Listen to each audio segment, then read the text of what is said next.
어떤 책임이나 아니면 행보를 보면 너무나 멋진 커리어 워먼이기 때문에 그런 따뜻한 점이 있을까 되게 좀 저는 두려웠는데, 그렇게 처음 이야기하시는 때에 저한테 키우고 있는 고양이 사진을 막 보여주셨어요. 그래서 얘는 이름이 뭔데, 얘는 이제 몇 살이야, 이렇게 하면서 그 고양이를 이렇게 보여주시는데 그럴 때 너무 푸근한 거예요. 그래서 우리가 밖에서 음악가로, 교육가로 보는 신주영 선생님이랑 딱 옆에 이렇게 가서 앉아서 이야기를 할 때 이렇게 되게 친근하게 내가 어려워할까 봐 이렇게 분위기를 맞춰주시는 걸 보고 되게 감사했죠.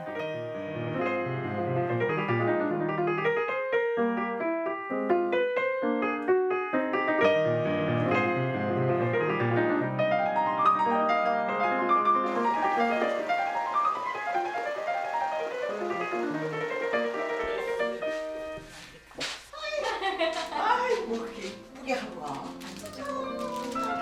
아이고 예쁘다.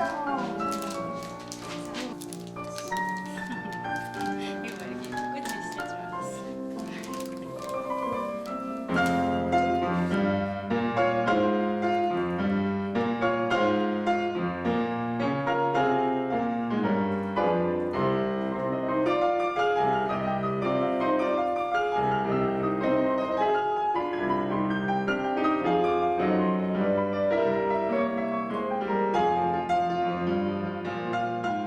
선생님 이렇게 초대해 주셔서 너무 감사합니다. 엄마 저가 초대한 게 아니라 저희 집으로 오시겠다고 그러신 거예요? 저희가 쳐들어온 게 됐죠. 근데 너무 집도 예쁘고. 아이, 어쨌든 봄이 코로나가 오건 말건 봄은 와서 아름다운 그러게. 계절이니까. 그러게요. 근데 집이라서 아무래도 여러 가지로 촬영이랑 불편하실 텐데 오셔주셔서 죄송해요. 네. 너무 감사합니다. 근데 또 오늘 이렇게 딱 입고 계신 의상이 이 분위기를, 봄 분위기를 이렇게 확 나게 하는데 어떤 나라의 전통 의상인지 설명을 좀 해주셔야 될 것 같은데요. 제가 제일 처음 유학한 곳이 오스트리아 비엔나예요. 근데 그때 제가 오스트리아 가톨릭 부인 장학회 부인의 장학금으로 공부를 했었는데, 그때 이 전통 의상, 우리나라의 정말 치마조구리 같은 건데 정말 그게 너무 입고 싶고, 그랬으나 이상하게 우리나라 치마조구리 비싼 것처럼 이 옷이 보통 비싼 게 아니었어요. 그러니까요. 네. 그래서 맨날 쳐다보고 있다가 제가 떠나던 해 4년 후에 떠날 때 저를 그렇게 장학금을 준 그 시골 교구에, 시골 성당에 그 부인회들이 저한테 하나를 선물해 주셨어요. 네. 어머나, 세상에. 그래서 그걸 저는 너무 사랑해서 우리나라에서는 그때 그 옷을 아마 입은 사람들도 없었을 텐데 최초로. 그런데 저는 즐겁게 입었고, 그리고 그 다음에 비엔나에 갈 때마다 또 당연히 제가 살이 쪘잖아요. 특별히 요새는 그야말로 코로나 때문에 확진자가 돼가지고 제가 이 옷을 오늘 입느라고 아주 대단히 고생했어요. 며칠 동안 네. 고생하시고 너무 그래서. 예뻐요.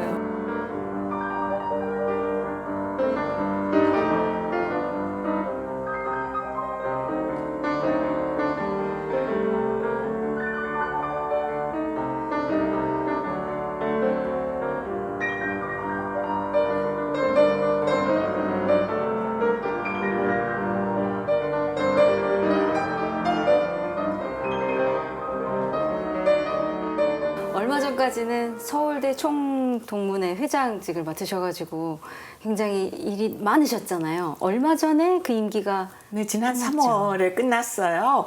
그래서 그것도 뭐 굉장히 제가 뭐 매일 출근하는 건 아니었지만 아무래도 커다란 책임이었는데, 그쵸. 또 그게 옷을 벗어버리니까 너무 홀가분한 기분이고, 또 당연히 따라서 마음의 여유가 생기죠. 생겨서 뭐 그 전에 안 하던 과자도 구워보고 그러죠. 네. 정말요? 아까 손수? 잡수셨죠? 그게 선생님 구우신 거예요? 네, 우리 집에서 수제 같이 쿠키? 구운 거예요. 쿠키. 네, 땅콩부터. 되게 다 맛있던데 이제 잡숴 동이 버리셨어. 났네요. 선생님은 소개를 해드릴 때 최초와 최연소 이게 빠지면 소개가 안 된다고 늘 다 그러잖아요. 아까도 말씀드린 서울대 총동문회 최초의 여성 회장이었고요. 예체능계에서 출신, 그 대학 출신의 첫 회장님이시기도 했어요. 근데 그것뿐이 아니라 서울대 처음에 임명되셨을 때도 만 26세의 교수님이 되셨었다면서요. 네, 그러니까 그때는 요즘 같이 경쟁이 굉장한 음악인구가 그리고 그렇게 많지는 않았죠. 그러니까 저는 대학교 졸업하고 비엔나 유학 갔다가 와가지고 다음 해 전임이 됐어요. 그렇지만 저보다 또 먼저는 이재숙 선생님 국악과 우리 국악과의 원료가 저 같은 동기인데 저보다 1년 더 먼저 됐으니까 엄격하게는 최초는 아니죠. 그리고 또 어떻게 운이 좋아서 아까 선생님 말씀하신 대로 1회 1회가 많아요. 그래서 초등학교 이화경영 콩쿨도 지금 맞아요. 거의 60년, 70년 되는데 그거 1회가 그때가 막 6.25가 터지고 부산 피난 시절에 그때 제가 초등학교 6학년 때 나간 게 이제 1회였어요. 네. 그래서 그때 2등을 했었고 그리고 이제 제가 61년도에 제1회 동화 콩쿨이 생겼어요. 그때 1회 때 이제 또 대학교 3학년이었으니까 그때 저도 나가서 동아 일단 출신인데 굉장히 그러니까 우리가 큰 많은 면에서 선배님이. 그래서 그때 1회이기 때문에 많이 또 주목을 받았죠. 네. 근데 정말 어떻게 그 시대에 피아노를 시작하셨는지, 음악을 어떻게 하셨는지. 피아노 그것도 그 당시에는 무슨 피아노 전공 이런 개념이 거의 없었을 시절인데 악기도 너무 보기가 귀했을 것 같은데요. 그렇죠. 우리 부모님께서는 교사하셨기 때문에 관사에 살면서 학교에 있는 피아노. 그렇지만 피아노라는 건 지금 우리가 상상할 수가 없는 아주 낡은 미국에서 원조 물자로 보내준 그런 피아노. 그거 어쨌든 있었으니까 건반은 있었으니까 그렇게 해서 배우기 시작했는데 어떤 면에서는 6.25 사변, 요새는 6.25 뭐라 그러더라. 그거가 도움이 됐다고 하는 게 서울에서 내려오신 음악 선생님 이런 분들이 이제 초등학교 4학년 뭐 이럴 때 피아노 치는 걸 보고 얘는 뭐 재주가 있는 것 같다. 더 큰 선생님한테 데려가자. 그래서 대구에 계신 이은혜 선생님, 피난 내려오신 선생님한테 가고 그러다 보니까 뭐 재주가 있는 것처럼 보여서 훈련을 받았고 또 이화 콩쿨이라는 걸 했는데 이화 거기에서 입상을 하고 또 그때 이제 예고가 창설된 지 제가 서울예고 4회거든요.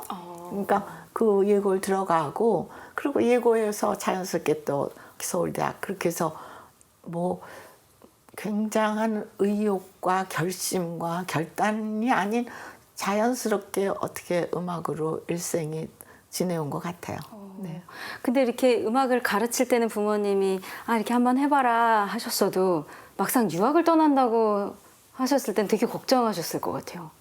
너무 멀고 따님이잖아요. 뭐 그때 물론 훨씬 더 눈들이 뜨신 분들이고 다른 음악은 특히 조기 교육이 필요하다는 거 그리고 외국에서 공부해야 된다는 게 어떤 절대적인 거니까 제가 더 일찍 가고 싶었지만 여러 가지 가정 형편이나 이런 거로 못 가고 또 서울대학을 졸업하고 나서 이제 그래도 감사하게 가톨릭 부인회의 장학금을 받았기 때문에 제가 음악의 수도인 비엔나에서 갈 수 있었죠. 어떠셨어요? 유학 가실 때. 지금은 비엔나에 한국 식당도 많고 걸어다니면 한국 사람들 많이 보이잖아요. 뚝죠 뭐.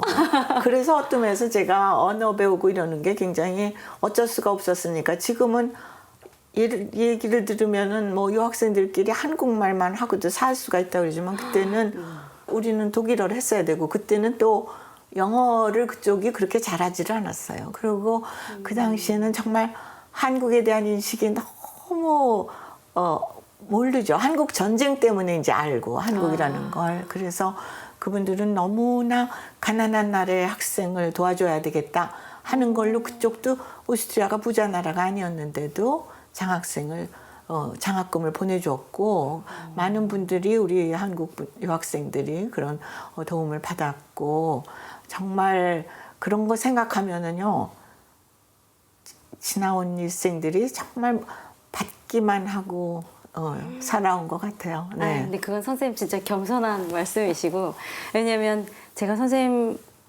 선생님께로부터 도움을 받은 학생들 너무 많이 알고 있고 장학금도 많이 수여하시고 아까 말씀하셨지만 동화 콩쿠르 같은 경우도 1회 우승자시지만 동화 콩쿠르에 굉장히 큰 상금을 또 기탁도 하셨잖아요.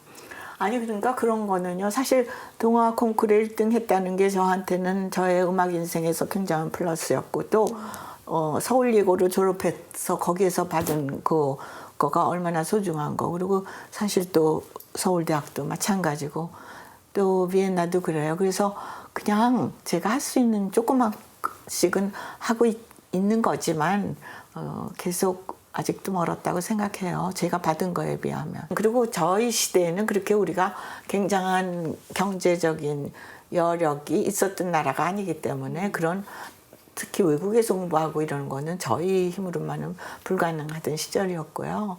그래서 어떤 면에서는 요즘은 음악하는 학생들은 어떤 면에서는 참 복된다고 할 수 있는 게 물론 경제적인 것뿐만이 아니라 그 음악 교육의 수준도 너무나 높아졌잖아요. 그래서 저는 어쨌든 우리 임선혜 선생님이 지금 서울대학을 졸업하고 독일을 가서 이렇게 세계적으로 활약을 하고 계시다는 거가 너무나 이 우리나라 음악의 그 발전을 이렇게 눈으로 보여주는 하나의 증거죠. 그래서 물론 특별한 재주고 능력이지만 그만큼 우리나라에 그래도 우리나라에서 그만큼 공부를 한 거가 도움이 됐을 거라고 생각하면은 정말 너무너무 감사한 일이고 또 얼마나 우리 젊은이들이 세계 곳곳에서 네. 너무 자랑스럽잖아요. 네네네. 지금은 뭐 어느 국제 콩쿠르에 뭐 입상하는 거 정도는 기사로 쳐주죠. 다 거르더라고요. 그래서 어떻게 생각하면 또 안쓰러운데요. 정말 저는 우리 젊은이들이 자랑스러워요. 네, 네, 정말 어떻게 이렇게 피아노들을 잘 치고 어떻게 이렇게 잘 쳐요, 진짜. 그러게 말해요. 너무 아니 그래서 잘해요. 어제도 김민호 학장 우리 만났을 때 우리 인간이 뭐 진화했다고 그래서 네. 아니 우리 인간이 진화한 게 아니에요. 우리 한국 음악가들이 진화를 한 거예요. 정말. 네, 그게 정말 눈에 보일 만큼. 그렇죠.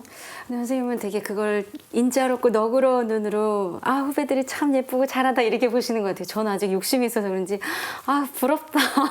저 시대가 더 좋아졌구나 이런 생각도 막 드는데. 그건 이제 아마 제가 어떤 면에서 나이를 어느 정도 먹었다는 거에 대한 체념일 수도 있죠.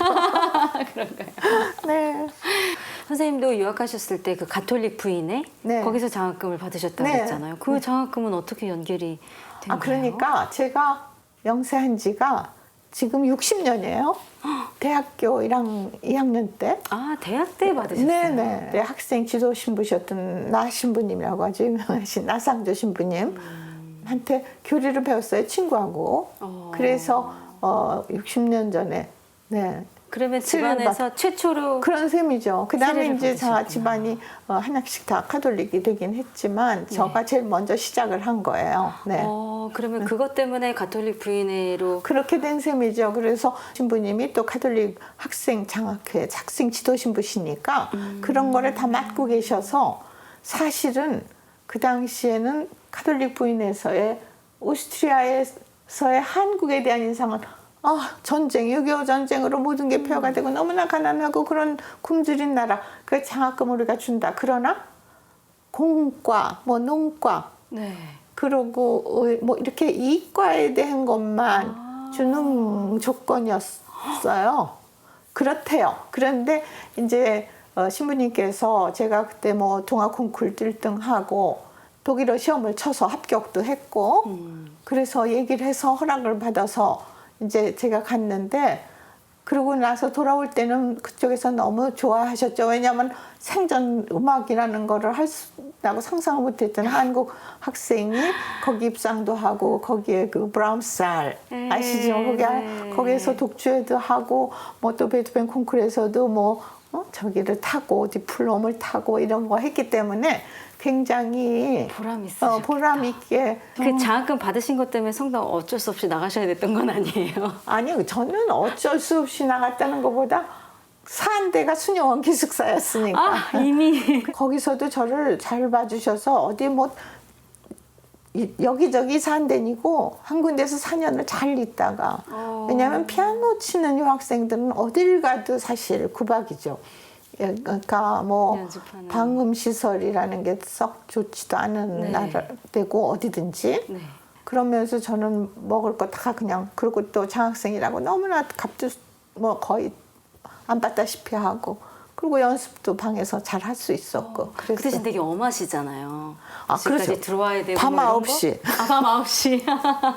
기억에 남는 에피소드 어떤 선생님한테 배울 때라든가 어떤 공연을 봤을 때라든가 그런 거 있으면 얘기해 그러니까 사실 이런 거야말로 저 나이를 얘기한다 할 수 있는데 그 당시에 사실 지금 다비드 오이스트락 이런 사람들은 어떻게 상상을 할 수가 없는 그렇죠. 옛날 전설 레코딩 속의 인물이지만 그런 분들이 다 와서 연주를 했고 뭐 슈라첼카스키라든지 바카우스 뭐 빌헬름 캠프 네 빌헬름 캠프 그리고 난 또 굉장히 제가 이렇게 했던 게 미국에서 공부할 때 빌헬름 캠프가 1년에 2주일을 여름마다 이탈리아 포지타노라고 아주 아름다운 카프리 근처에 굉장히 아름다운 곳에 여름 별장을 가지고 계시고 항상 거기 가서 지내시는데 1년에 2주일을 한 피아니스트를 한 7, 8 뽑아서 베토벤 소나타 특강을 하고 지내는 거에 제가 뽑혔어요. 그래서 미국에서 공부하고 돌아오던 해 여름에 그 포지타노에 가서 2주일을 캠프하고 베토벤 소나타 32개 하고 베토벤 콘체르토 5개 그렇게 꿈 같은 시간을 보냈는데 바깥에는 지중해 그 아름다운 바다고 같이 있었던 친구 중에 하나가 존 오코너라고 저 아일랜드 유명한 피아니스트가 됐죠. 그렇게 해서 포함해서 한 6명인가인데 저를 굉장히 예뻐해 주셨고 계속 인연을 그리고 또 이제 저가 비엔나에서 공부한 디힐러 선생님은 정말 저에 대해서 철저하게 그냥 확신을 가지고 저를 밀어주셨고 또 제가 돌아와서 서울대학에서 가르치다가 5년 있다가 미국에 2년 동안 갔었는데 그거는 순전히 레온 플라이셔하고 공부를 하고 싶어서 레온 플라이셔를 제가 미국에서 서울대학에 여름방학에 여름 캠프를 갔었을 때 너무 그 선생님한테 정말 푹 빠졌어요. 왜냐하면은 미국 선생님이 일반적으로 어떤 우리가 가진 선입견 이런 것가 있는데 이분은 그 슈나벨의 아주 정통적이로서 아주 정통적인 베토벤 그래서 그냥 저를 받아주셔서 2년 동안 플라이슈하고 피바디에서 공부하고 왔었는데 그게 저한테는 또 굉장한 플러스였어요. 한국에 돌아오셔서 교수가 되셨는데 또 배움이 특별한 게 배우고 싶어서 또 나가시고 그렇죠. 그래서 뭐 또 영어 공부해가지고 풀브라이트 시험 봐가지고 갔어요. 그래서 사실 우리가 재밌는 농담처럼 플라이셔가 그 슈나벨의 유명한 정말 뛰어난 제자로서 유명하죠. 그러니까 아투 슈나벨은 또 기가 막힌 적이잖아요. 근데 슈나벨의 선생이 레체츠키 전에 그 발음을 절대로 못하겠어. 그 아주 유명한 또 선생님이고 그분의 선생님은 리스트였고 또 그분의 선생님은 체르니였고 또 체르니의 선생님은 베토벤. 그래서 플라이셔 제자들은 우리는 다 베토벤. 족보의 베토벤이. 이 정통을 이어받으신 그렇게 농담들을 하곤 해요. 그래서 참 거기서 지낸 인연도 저한테는 볼티모어 피바디에서 굉장히 소중한 저의 음악적 자산이 된 셈이죠. 네. 독일에서도 훈장을 하나 받으셨어요. 근데 제가 또 독일 노래 좋아하잖아요. 독일 그래서 지금도 물론 겨울 나그네라든지 신의 사랑 이거를 꼭 매년 하긴 하는데 매년 하시죠. 글쎄 한 해도 안 걸렸어요. 그런데 그러다 보니까 독일에서 그래서 자기 독일의 그 가곡을 그렇게 프로모트한 거에 대한 이렇게 우리 거를 열심히 선생님 이제 선생님 다음 차례지 뭐. 선생님 독주도 많이 하셨지만 이렇게 성악가들이랑 같이 하는 것도 좋아하시는 것 같아요. 네, 아니 특히 저는 독일 리더를 좋아해요. 왜냐하면은 정말 이런 거를 할 때 보면은 어떻게 슈베르트 같은 천재, 슈만 같은 천재가 그 시의 시의 단어하고 그 음악하고 그렇게 절묘하게 완벽한 그 감성이 다 맞아 떨어지게 하는지, 그리고 그런 거를 느끼는 거. 그러니까 그러면서 제가 럭키한 거죠, 그죠? 왜냐하면 독일어를 그만큼 시를 알고 피아노를 같이 하니까. 그러니까 그걸 아시니까 성악가랑의 작업도 재미있으신가 봐요. 재밌어요. 네, 네. 제가 선생님을 어떻게 알게 됐는지 모르실걸요? 선생님 때문에 알지. 담노경 선생님. 제가 선생님을 늘 보면서 노래를 했던 걸 모르실걸요? 대학 시절부터. 제가 하나를 오늘 기념 선물로 가져왔는데요. 작은 선물을 하나 주시겠어요? 선생님 레슨실에 피아노 위에 이 사진이 늘 놓여 있었어요. 그러니까 제가 거의 20년 넘게 이 사진을 보고 늘 노래할 때마다 이 사진이 옆에 있었어요. 어머나. 그래서 제가 사진을 복원을 한 장을 해서. 감사합니다. 아이고, 이게 내가 아마 60년대 말이나 70년대 초인가? 그때쯤 왜냐면 나는 선생님 반주를 늘 했잖아요. 그러셨다고 말씀만 들어가지고. 왜냐면 나는 선생님 노래를 너무 좋아했고, 나는 선생님이 서울대학생 때 그때 무슨 문교부 콩쿠르인가를 있는데, 그때 네. 본선에서 지금은 이제 명동극장이 된 거기에서 노래를 하시는 걸 나는 가서 봤는데, 그 브람스의 이멀라이저벨트 마이 슐루머. 근데 어쩌면 저렇게 노래가 어쩌면 저렇게 아름답고 어쩌면 저렇게 좋을까. 그래서 사실 명동 극장 몇십 년 그런 거 지난번에 무슨 행사가 있을 때 네. 내가 선생님께 부탁을 드렸어요. 선생님, 내가 그 선생님 그 노래 내가 반주할 테니까 좀 해주세요. 그래서 두 분이 그래, 같이 했어요. 하셨죠. 네. 어쨌든 그래도 조금이라도 음악하는 사람들과 함께 교류하고 선생님도 만나고 또 이렇게 할 수 있다는 거가 정말 축복이고요. 그런 거 생각하면은 너무 저는 많은 거를 받은 것 같아요, 하느님께서. 그래서 아마 제가 굉장히 겁이 많거든요. 그래서 사실 무대 쓰는 거를 항상 너무너무 무서워했어요. 지금도 물론 진짜요? 지금도 하지만. 그럼 그렇기 때문에 내가 너무 겁이 많으니까 하나님이 좀 잘 봐주시는 것 같아요. 아이고, 감사합니다. 너무 좋죠. 그래서 이 코트도 생각나. 지금 생각나세요? 선생님 긴 머리셨어요, 저렇게. 그러면 이만큼씩 끼고 있었어요.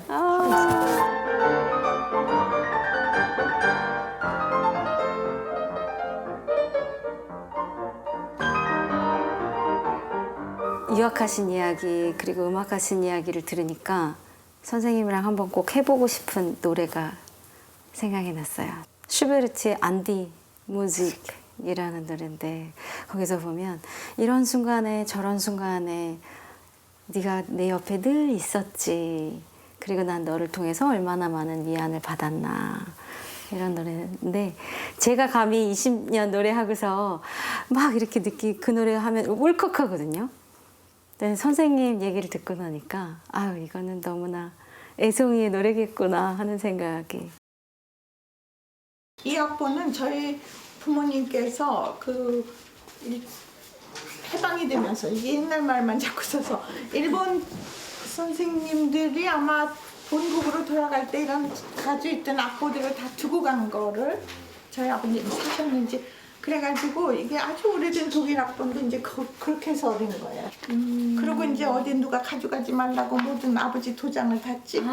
아버님 도장이. 그리고 또 6.25 사변 때는 다다미 밑에다 이런 걸 다 책이랑은 다 집어넣고 피난을 갔다 오셨어요. 그러니까 그거는 아무도 안 가져갔다고. 그래서 다 끄집어냈기 때문에 이런 게 더 흥거가 됐죠. 와. 우리 선생님이 하려는 그 안디 무직도 여기에 있네요. 근데 이것도 얼마나 오래된 악보면은 다 이제 종이들이 부스러져요. 그쵸? 네. 그래도 부스러져도 악보가 변한 건 아니니까 선생님 노래합시다.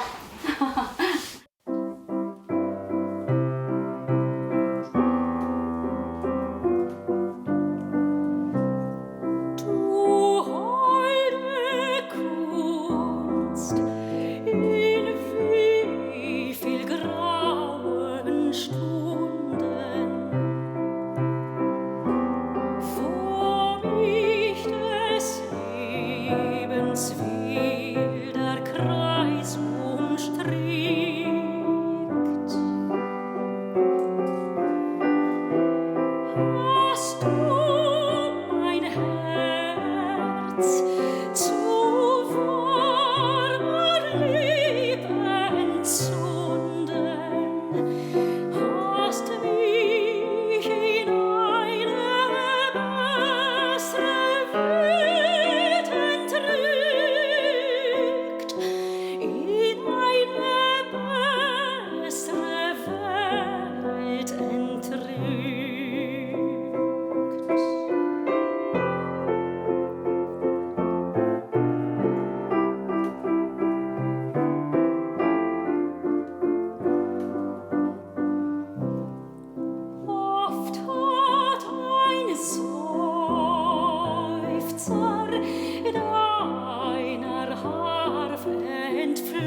제가 정말 귀한 사진을 봤는데 선생님 데뷔 사진이에요.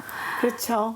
저 당시에 무대가 얼마나 허술했는지 말도 못해요. 그 당시 1956년이니까 물론 환도는 53년에 했지만 뭐 극장의 여러 가지 조건은 형편없었고 저는 저렇게 색동적으로 치마가 유일의 연주복이었어요. 이게 연주복으로 이렇게 입으셔가지고 그렇죠. 이게 굉장히 색다르네요. 지금 보니까. 지금은 그렇지만 그때는 많은 사람들이 치마 저고리를 입었고 그때가 3월이었어요. 그래서 너무나 추워서 저 치마 속에는 교복 저기 바지가 들어요. 그리고 같이 연주하는 오케스트라가 지금은 시향이지만 시향의 전신인 해군 정훈음악대라고 그때는 있어요. 해군 네. 정원음악대라고 네. 서울시향의 전신인 거죠. 그렇죠, 그렇죠. 그래서 생각해보니까 늘 선생님께는 질문이 조성진 어땠나요? 이런 질문 많이 받으셨을 많이 것 해요. 같아서 그래요. 저는 조성진이 한 동네 사는 동네 주민으로서 제가 거꾸로 물어봤어요. 네. 선생님에 대해서 이야기해달라고. 첫 번째 한 얘기가 아마 제가 제일 말을 안 듣는 학생이었을걸요. 이렇게 얘기를 했어요. 왜 그랬을까요? 아니, 말을 안 맨날- 들었나요? 아니 잔소리를 맨날 하니까. 근데 지난번에 이렇게 선생님 조성진 씨가 연주하고 그러면 그 공연장에 이제 오시고 그랬을 때 같이 말씀을 나누실 때 보면 되게 친구 같다는 느낌을 받았어요. 그렇죠. 굉장히 가까우시더라고요. 아니 뭐, 그렇지 뭘 지금 무슨 제가 무슨 선생으로서 이거 권위예요. 그리고 정신이는 어린애가 아니고 그런데. 네. 그리고 또 한마디 했는데 제가 아는 한국 사람의 반 이상이 선생님을 통해서 알게 된 거예요. 이렇게 얘기했어요. 그래서 제 전화번호부의 평균 연령이 60세 이상이에요. 그래서 너무 재밌었던 것 같아요. 도움을 줄 사람들 그리고 좋은 인연이 될 사람들을 저한테 하셨듯이 그렇게 소개시켜 주시고 그러셨던 것 같아요. 아니 그게 아니라 진짜 누구든지 조성진한테 소개를 받고 싶어하는 사람들이 오줌 많겠어요. 너무 많죠. 네. 선생님 문화생 중에 한 명에게 물어봤던 얘기를 하다가 들은 이야기인데 자기가 선생님 제자가 되고 나서 너무너무 좋았대요. 전설 같은 선생님의 제자가 돼서 정말 그 선생님의 그 테크닉을 내가 완벽하게 배워야지 그리고 감수성을 배워야지 그리고 갔는데 첫 시간에 선생님께서 신에 대한 얘기를 하시고 그리고 이 서양 음악의 기초가 다 그 종교에 대해서 나오는데 그걸 모르면 이 음악을 우리가 하는데 한계가 있다.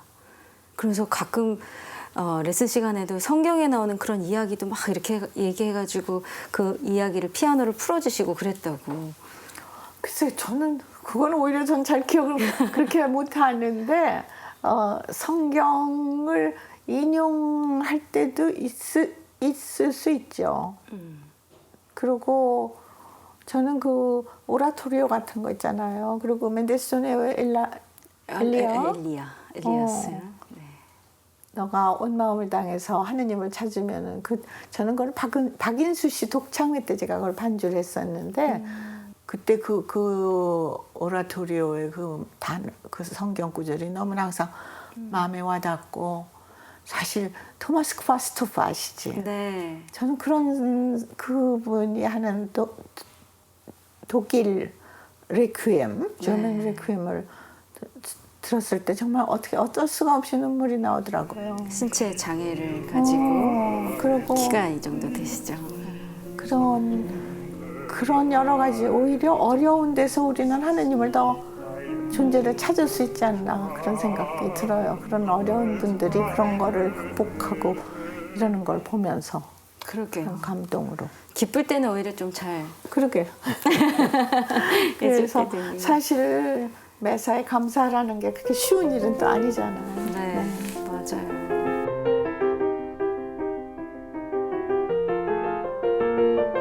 저같이 후배 음악가 또 더 후배인 음악가들에게 해주고 싶으신 말씀이랑 선생님 또 개인적으로 앞으로의 계획이 있으신지 그런 이야기 나누면서 마무리하면 어떨까요?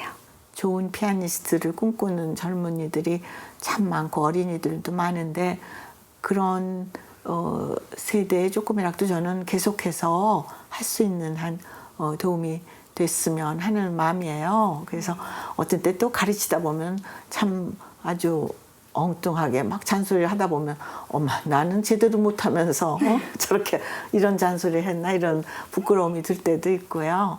그리고 아직도 뭔가가 참 필요해서 좀 누구를 도와줘야 할 텐데 그게 아직 안타깝다는 이런 마음이 들 때도 많고 음악이라는 건 결국은 자기 표현이잖아요.